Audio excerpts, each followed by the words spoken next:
Craig Morley here with Jeff Morley. Jeff, I understand this last Wednesday the appraisal board met and made a final ruling on the administrative rules associated with adopting the AQB licensing and certification requirements. Can you tell us what was decided? Yes, so what happened is the AQB came out with their changed standards in terms of education and experience hours in order to get an appraisal license and an appraisal certification.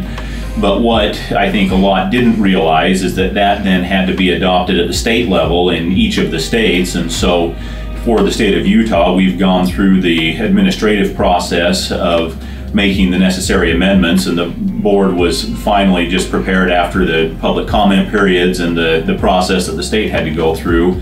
The board voted on Wednesday of this week to adopt those essentially as written by the AQB. There were a few nuanced differences, but the time requirements, the education requirements to get your license and your certification were essentially adopted, as the AQB had put them out earlier.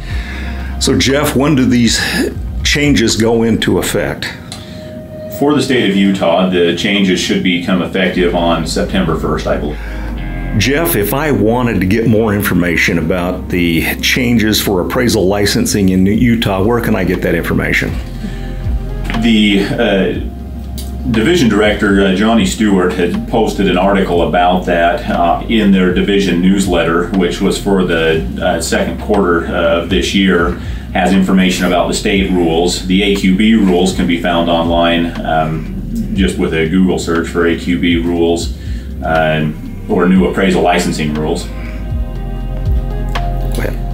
And we will be posting it on our website at morleynokonky.com. I understand that the appraisal board also approved the administrative rules associated with regulations for appraisal management companies. Where can I find out information about that?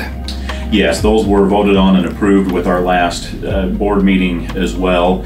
The information on those can be found on the Utah Division of Real Estate website, as well as in I believe it's the second quarter newsletter that they had put out, which is also available on their website. And finally, we had a discussion about civil liability for an appraiser.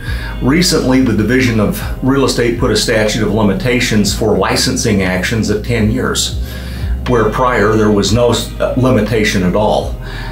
In discussing the issue of civil liability, the division believes that it falls within the framework of the contract statute, where the statute of limitations is for 6 years if there's a written contract and 4 years if there's not.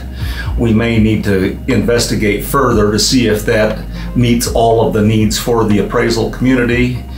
Stay tuned and we'll let you know if there's any additional action that needs to be taken place there.